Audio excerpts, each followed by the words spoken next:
آج ہم ایک ایسی خاتون کے بارے میں جانیں گے جس نے خاتون ہونے کے ناطے دنیا بھر میں اپنا نام روشن کیا، جس کا نام مادام کیوری تھا۔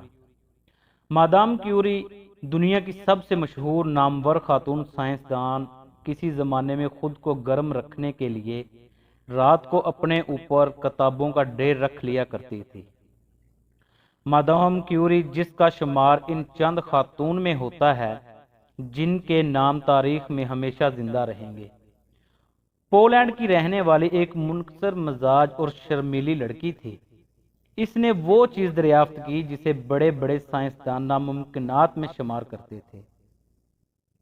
اس نے ایک نیا عنصر دریافت کیا، ان تمام عناصر سے مختلف جسے سائنس جانتی تھی، ایک ایسا عنصر جو قوت کو بے حد روشن بنا دیتا تھا۔ اس نے اس عنصر کا نام ریڈیم رکھا۔ ریڈیم کینسر کے علاج میں بے حد مفید ثابت ہوا ہے۔ کینسر کے لاکھوں مریض یا تو مستقل طور پر صحت یاب ہو گئے ہیں یا پھر ان کی بیماری میں واقعی کمی ہو گئی ہے اور ان کی زندگیوں میں کئی برس کا اضافہ ہو گیا۔ لیکن جب مستقبل کی مادام کیوری پیرس کی یونیورسٹی میں فزکس اور ریاضی کا مطالعہ کر رہی تھی تو وہ اس قدر مفلس ہوتی تھی کہ اکثر بھوک کے مارے بے ہوش ہو جاتی۔ اگر اسے ان دنوں یہ معلوم ہو جاتا کہ 50 برس بعد ایک فلم کمپنی 2 لاکھ پاؤنڈ خرچ کر کے اس کی زندگی کے متعلق ایک فلم بنائے گی تو کیا اسے حیرت نہ ہوتی؟ اگر اسے پہلے ہی معلوم ہو جاتا کہ وہ ایسی واحد شخصیت ہوگی جسے سائنس کی خدمات کے عوض 2 مرتبہ نوبل پرائز ملے گا تو کیا اسے حیرت نہ ہوتی؟ پہلی مرتبہ اسے 1903 میں فزکس میں نمایاں کام کرنے اور پھر 1911 میں کیمسٹری میں نمایاں کام کرنے پر نوبل پرائز ملا۔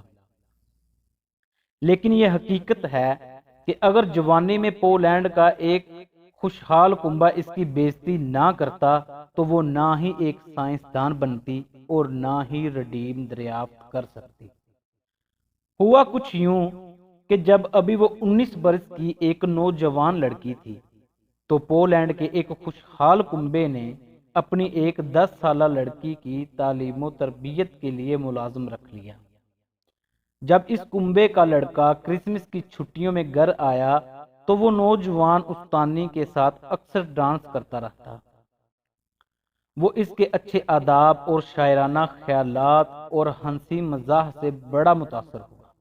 اسے اس سے محبت ہو گئی اور اس نے مستقبل کی مادام کیوری سے شادی کی خواہش کا اظہار کیا۔ لیکن جب لڑکے کی والدہ تک یہ خبر پہنچی تو وہ تقریباً بے ہوش ہو گئی۔ اس کے باپ نے شور برپا کر کے سارا گھر سر پہ اٹھا لیا۔ یہ کیا؟ اس کا لڑکا ایک مفلوق الحال لڑکی سے شادی کرنا چاہتا تھا، ایک ایسی لڑکی جس کا معاشرے میں کوئی مقام نہ تھا اور جو دوسروں کے گھر میں ملازمت کرتی پھرتی تھی۔ بےعزتی کے اس تھپڑ نے مادام کیوری کو حیران و ششدر کر دیا، اس قدر حیران کہ اس نے شادی کا خیال ذہن سے نکال کر پیرس جانے اور وہاں تعلیم حاصل کر کے اپنی زندگی سائنس کی خدمات کے لیے وقف کرنے کا تہیہ کر لیا۔ 1891 میں یہ نوجوان لڑکی جس کا نام ماشیا سکلوڈ ووسکا تھا پیرس آئی اور یونیورسٹی آف پیرس میں سائنس کی طالب علم بن گئی۔ وہ اس قدر شرمیلی تھی کہ کوئی دوست نہ بنا سکی۔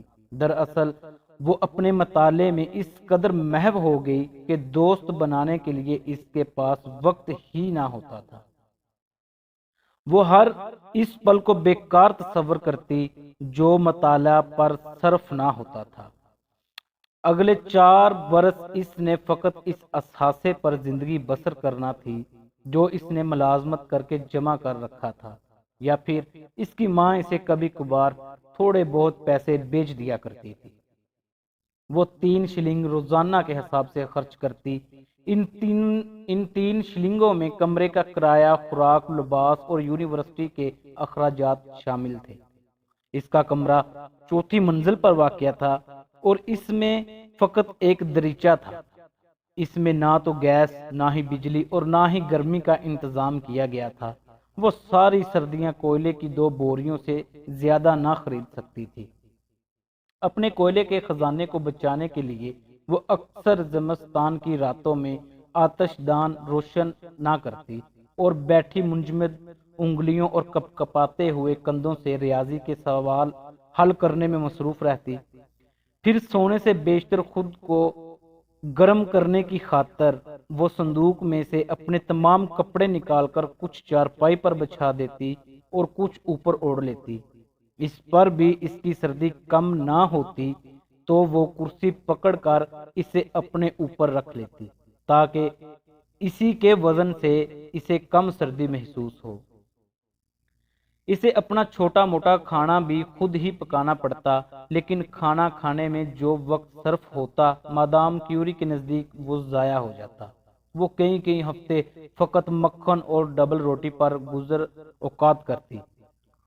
اکثر اس کا سر چکرانے لگتا اور وہ بستر پر گر کے بے ہوش ہو جاتی۔ جب وہ ہوش میں آتی تو اپنے آپ سے کہتی، میں بے ہوش کیوں ہوئی تھی؟ وہ یہ تسلیم کرنے کے لیے تیار ہی نہ تھی کہ اس کی بیماری کی وجہ فاقہ ہے۔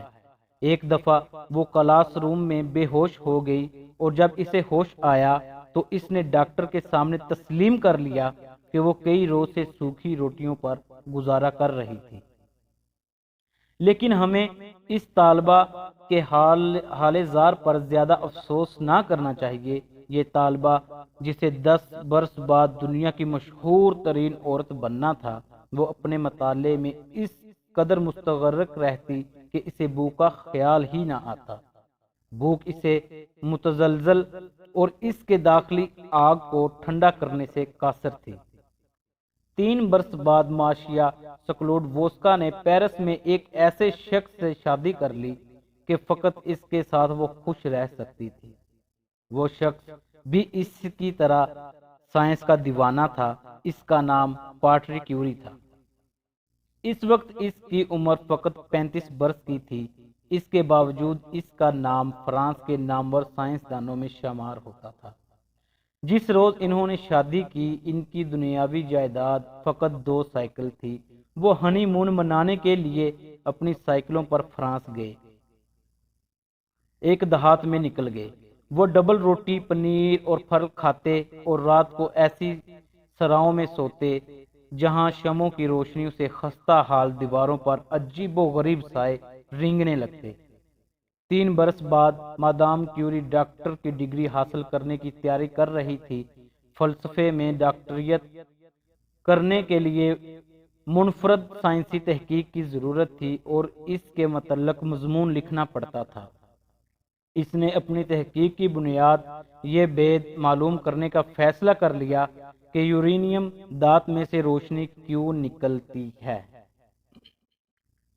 یہ ایک عظیم سائنسی معرکے کا آغاز تھا، علم کیمیا کے سربستہ رازوں میں ایک دلچسپ منظر۔ مادام کیوری نے تمام کیمیاوی چیزوں کو ٹیسٹ کیا اور یہ جاننے کے لیے کہ کیا دوسری دانتوں میں سے روشنی کی شعاعیں نکلتی ہیں، سینکڑوں دانتوں پر تجربے کیے۔ آخر کار وہ اس نتیجے پر پہنچی کہ یہ شعاعیں کوئی بے نام عنصر فضا میں بکھیرتی ہے۔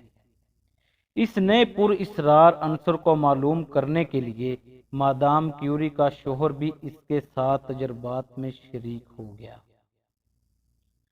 کئی ماہ کے تجربات کے بعد مادام کیوری اور اس کے شوہر نے دنیائے سائنس میں ایک بم گرا دیا۔ انہوں نے کہا کہ ان کے خیال کے مطابق انہوں نے ایک ایسا عنصر دریافت کیا ہے جس کی روشنی یورینیم کی روشنی سے لاکھ گنا زیادہ ہے۔ ایک ایسی دھات جس کی شعاعیں لکڑی، پتھر، لوہے اور تانبے میں سے گزر سکتی تھیں۔ ایک حیرت انگیز دھات جس کی روشنی فقط سکہ روک سکتا تھا۔ اگر انہوں نے واقعی کوئی ایسی دریافت کی تھی تو اس کا مطلب تھا انہوں نے وہ تمام بنیادی نظریے تہ و بیلا کر دیے تھے جس پر سائنسدان صدیوں سے یقین کرتے چلے آ رہے تھے۔ انہوں نے اس حیران کن مادے کا نام ریڈیم رکھا۔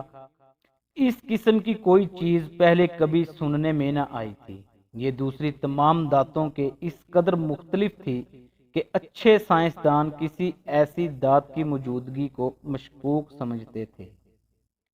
انہوں نے ثبوت کا مطالبہ کیا اور کہا کہ ہمیں خالص رڈیم دکھایا جائے۔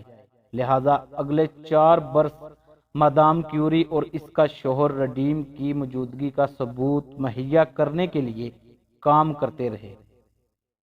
مٹر کے دانے جتنا رڈیم حاصل کرنے کے لیے پورے 4 برس۔ آخر انہوں نے اسے کس طرح حاصل کیا؟ 8 ٹن لوہے کو ابال کر عملے تقطیر کے ذریعے وہ ایک پرانے خستہ حال احاطے میں کام کیا کرتے تھے، جسے میڈیکل کے طلباء پہلے جراحی کے لیے استعمال کرتے تھے۔ اب وہ اس کام کے لائق بھی نہ رہا تھا، اس کا فرش ہی نہ تھا۔ چھت ٹوٹی ہوئی تھی، روشنی سے بالکل محروم، سردیوں میں وہ برف کی طرح سرد ہوتا تھا۔ بٹی میں سے اٹھنے والا دھواں مادام کیوری کی آنکھوں اور حلق کے لیے مہلک ثابت ہو رہا تھا۔ 4 برس تک میاں بیوی خستہ حال احاطے میں کام کرتے رہے۔ آخر مسٹر کیوری نے بیزاری کے عالم میں مادام کیوری سے کہا وہ اس تجربے کو کسی اچھے وقت پر ملتوی کر دے تو بہتر ہوگا، لیکن مادام کیوری نے ایسا کرنے سے انکار کر دیا۔ لہذا وہ اپنے تجربے میں جٹے رہے اور آخر رڈیم حاصل کرنے میں کامیاب ہو گئے۔ اس دریافت کا یہ نتیجہ ہوا کہ مادام کیوری روئے زمین کی مشہور ترین خاتون بن گئی، لیکن کیا شہرت اور عظمت کے وہ دن اس کے لیے مسرور ترین دن تھے؟ بالکل نہیں۔ وہ بار بار کہا کرتی کہ اس کی زندگی کے بہترین ایام وہی تھے جب وہ مفلسی کے عالم میں اپنے شوہر کے ہمراہ اس گندے اور بوسیدہ احاطے میں کام کیا کرتی تھی۔ وہ ایام جب اس کے پاس سردی کے یلغار روکنے کے لیے کپڑے نہ ہوتے تھے اور بھوک اور نقاہت کے عالم میں اکثر بے ہوش ہو جاتی تھی۔ وہ ایام جب وہ فقط کام کیا کرتی تھی۔ 1902 میں مادام کیوری اور اس کے شوہر نے یہ فیصلہ کرنا تھا کہ کیا وہ امیر بننا چاہتے ہیں یا سائنس کی بے لوث خدمت کے لیے اپنی زندگیاں وقف کرنا چاہتے ہیں۔ اس وقت تک یہ دریافت ہو چکا تھا کہ رڈیم کینسر کے علاج میں بے حد مفید ثابت ہو سکتا ہے۔ رڈیم کی مانگ روز بروز بڑھتی جا رہی تھی اور اسے تیار کرنے کا طریقہ دنیا میں فقط مادام کیوری اور اس کے شوہر کو معلوم تھا۔ وہ اپنی ایجاد کے حقوق کسی کمپنی کے پاس لاکھوں پاؤنڈ میں فروخت کر سکتے تھے۔ چونکہ رڈیم کو ایک نفع بخش تجارت بنایا جا رہا تھا، لہذا اگر مادام کیوری اسے کسی کمرشل کمپنی کے ہاتھوں فروخت کر بھی دیتی تو کسی کو کوئی اعتراض نہ ہوتا۔ اس طرح حاصل کی ہوئی رقم ان کے بچوں کے لیے مالی تحفظ کا سامان بن جاتی اور وہ آئندہ تحقیق کے لیے ایک شاندار تحقیق گاہ بھی تعمیر کرا سکتے تھے۔ لیکن یہ جان کر انسانی فطرت پر انسان کا اعتقاد بڑھ جاتا ہے کہ مادام کیوری نے اپنی ایجاد کے عوض 1 پائی بھی قبول کرنے سے انکار کر دیا۔ اس نے کہا یہ سائنس کے جذبے اور مقصد کے برعکس ہوگا۔ اس کے علاوہ رڈیم کو ایک مہلک مرض کے خلاف بطور مفید ہتھیار کے استعمال کیا جا رہا ہے، اس لیے مجھے اس صورتحال سے ناجائز فائدہ نہ اٹھانا چاہیے۔ اس طرح اس نے اپنے غیر معمولی اور پیغمبروں جیسی بے غرضی کا مظاہرہ کرتے ہوئے امارات کے بجائے انسانی خدمات کا راستہ پسند کیا۔